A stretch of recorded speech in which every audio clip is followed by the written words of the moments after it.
दोस्तों, मैं गनिका सिंह स्वागत करती हूँ आप सभी का आपके अपने चैनल गनिका में। कैसे हैं आप सब, ये बताने के लिए हमेशा की तरह कमेंट बॉक्स में हर हर महादेव जरूर लिखें। तो चलिए दोस्तों, आज हम इस वीडियो में जानेंगे चैत्र माह की कृष्ण पक्ष मासिक शिवरात्रि का व्रत हमें कब रखना है, प्रदोष का व्रत हमें कब रखना है, मंदिर जाकर ही पूजा करना क्या जरूरी है, जल चढ़ाने से पहले चाय या पानी पी सकते हैं या नहीं। तो इसी तरीके की बहुत सारी महत्वपूर्ण बातें आज हम इस वीडियो में जानेंगे। तो बने रहिए मेरे साथ मेरे चैनल पर। अगर आप सभी के लिए वीडियो हेल्पफुल होता है तो प्लीज एक लाइक जरूर करें और इसके साथ ही मेरे चैनल को सब्सक्राइब करके बेल आइकन को प्रेस कर दें ताकि मेरी आने वाली वीडियो की सभी नई नोटिफिकेशन आप सभी के पास सबसे पहले पहुंचे। तो चलिए हम वीडियो को शुरू करते हैं। तो सबसे पहले मैं आपको बता दूं कि इस साल 2025 में चैत्र माह के कृष्ण पक्ष मासिक शिवरात्रि का व्रत रखा जाएगा। 27 मार्च को दिन रहेगा गुरुवार और इसी दिन प्रदोष का व्रत भी हमें रखना है, ठीक है। तो जो लोग भी मासिक शिवरात्रि का व्रत करते हैं या प्रदोष का व्रत करते हैं वो रखेंगे 27 मार्च को, दिन रहेगा गुरुवार। तो आप लोगों ने पूछा है कि दीदी क्या मंदिर जाकर ही पूजा करना जरूरी है। तो देखिए, मैं आपको बता दूं कि जरूरी नहीं है कि हम मंदिर जाकर ही पूजा करें। अगर हमारे घर में शिवलिंग है तो हम भगवान भोलेनाथ पर जलाभिषेक कर सकते हैं, भगवान भोलेनाथ को जल चढ़ा सकते हैं, पंचामृत से स्नान करवा सकते हैं। और अगर शिवलिंग ना भी हो, अगर भगवान भोलेनाथ की कोई फोटो तस्वीर है तो भी हम पूजा जो है वो कर सकते हैं। जरूरी नहीं है कि हम मंदिर जाकर ही पूजा करेंगे, ठीक है। लेकिन अगर मंदिर पास है, जाना संभव है तो हमें जरूर जाना चाहिए। अगर हम जाकर पूजा करते हैं तो ये बहुत अच्छी बात होती है, लेकिन अगर हम नहीं जा पाए किसी भी कारणवश तो हम घर पर भी जो है वो पूजा कर सकते हैं, ठीक है। दूसरी चीज क्या है कि पूजा करने से पहले क्या हम चाय पानी पी सकते हैं। तो जी बिल्कुल, हम चाय पानी पी सकते हैं। महाशिवरात्रि के दिन जल चढ़ाने के बाद ही हम जो है वो चाय पानी फल फलहार कुछ भी करते हैं। लेकिन मासिक शिवरात्रि में हम जो है वो जल चढ़ाने से पहले चाय या पानी जो है वो पी सकते हैं। जहां तक बच सकता है वहां तक हमें बचाना चाहिए। लेकिन अगर नहीं बच पा रहा है, ठीक है, कोई और प्रॉब्लम है, बहुत ज्यादा लेट हो रहा है पूजा करने में, ऐसे में हम जो है वो चाय पानी पी सकते हैं। इससे हमें दोष नहीं लगता है, ठीक है। तीसरी चीज क्या है कि पूजा हमें किस समय पर करना है। तो मैं आपको बता दूं कि मासिक शिवरात्रि की पूजा जो है वो सुबह के समय ही होती है, ठीक है, और संध्या के समय पर भी होती है। तो ये दोनों ही समय होता है क्योंकि भगवान भोलेनाथ की पूजा जो है वो प्रदोष काल का विशेष महत्व रखा जाता है। तो इसीलिए सुबह तो हम भगवान की पूजा करते ही हैं, लेकिन अगर संभव हो मंदिर जाना तो संध्या के समय भी हमें पूजा जरूर करनी चाहिए। लेकिन सुबह सवेरे जल्दी उठ के स्नान आदि करके हमें पूजा पाठ करने के बाद ही जो है बाद में कोई अन्य काम करना चाहिए, ठीक है। लेकिन वही प्रदोष के व्रत के दिन में सुबह के समय पे तो हम पूजा करते ही हैं, लेकिन संध्या के समय पे प्रदोष काल में हमें भगवान भोलेनाथ की पूजा जो है वो जरूर करनी चाहिए। भगवान का पंचामृत से जलाभिषेक करवाना चाहिए। भगवान की मतलब जितनी भी प्रिय वस्तुएं हैं सभी चढ़ाकर पूजा पाठ जो है वो हमें जरूर करनी चाहिए, क्योंकि प्रदोष व्रत का महत्व जो है वो प्रदोष काल से ही है। तो इसीलिए प्रदोष व्रत के दिन तो हमें ध्यान रखनी चाहिए कि प्रदोष काल में ही हमें पूजा करनी है।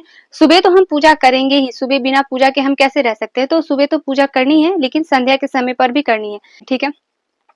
अगली चीज क्या है कि मासिक शिवरात्रि के दिन क्या हम बाल धो सकते हैं। तो जी बिल्कुल, मासिक शिवरात्रि महाशिवरात्रि, ठीक है, या प्रदोष व्रत के दिन पे हम बाल वगैरह धोते हैं। बाल धो के अच्छे से साफ और स्वच्छ होके उसके बाद ही जो है हम भगवान की पूजा करते हैं। मासिक शिवरात्रि में जो है वो बाल धोया जाता है, इससे दोष नहीं लगता है। तो हम मासिक शिवरात्रि के दिन बाल धोकर अच्छे से नहा धो के फिर अपनी पूजा पाठ जो है वो कर सकते हैं। लेकिन इस बार की जो मासिक शिवरात्रि है वो गुरुवार के दिन पड़ रही है, तो गुरुवार के दिन हमें बाल नहीं धोना चाहिए। जितनी भी महिलाएं हैं, सुहागिन महिलाएं, उनको कभी भी गुरुवार के दिन बाल नहीं धोना चाहिए। इससे हमारा गुरु ग्रह जो है वो कमजोर होता है। तो हम क्या कर सकते हैं, उसके एक दिन पहले यानी कि बुधवार को ही अच्छे से बाल वगैरह धो के लहसुन प्याज की त्याग करके इसके बाद जो है गुरुवार के दिन अपने व्रत का जो है वो प्रारंभ करेंगे। ऐसे हम अपनी पूजा पाठ जो है वो कर सकते हैं, ठीक है। मासिक शिवरात्रि की पूजा विधि क्या है। तो सुबह सवेरे तो पहले सबसे पहले जल्दी उठ के अपने घर के जितने भी काम हैं वो सभी करने के बाद हमें अच्छे से स्नान ध्यान कर लेनी चाहिए। इसके बाद सबसे पहले हमें सूर्य देव को एक लोटा जल चढ़ाते हुए फिर हमें अपने मंदिर घर में पूजा करनी चाहिए। ये भगवान भोलेनाथ की हमें पूजा करनी चाहिए। इस दिन हमें बेलपत्र, भांग, धतूरा, ठीक है, अक्षत, हरी मूंग, चने की दाल, भस्म, सफेद चंदन, पीला चंदन, ठीक है, जितनी भी सामग्री हमें मिल जाती है, आंकड़े का पुष्प, ये सभी चीजें जो है वो भगवान भोलेनाथ को अत्यधिक प्रिय है। तो ये सभी चीजें हमें चढ़ाते हुए भगवान भोलेनाथ की पूजा अर्चना करनी चाहिए। पंचामृत से भगवान को इस दिन स्नान हमें जरूर करवाना चाहिए, ठीक है। जैसे कि घी, दूध, दही, मधु, शक्कर, ये सभी चीजें मिलाकर हमें भगवान को स्नान इस दिन पे जरूर करवाना चाहिए।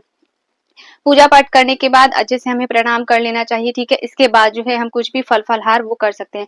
अच्छा, आप लोगों ने पूछा भी था कि दीदी मासिक शिवरात्रि का व्रत हम निर्जला रखें या फल फलहार पर रखें।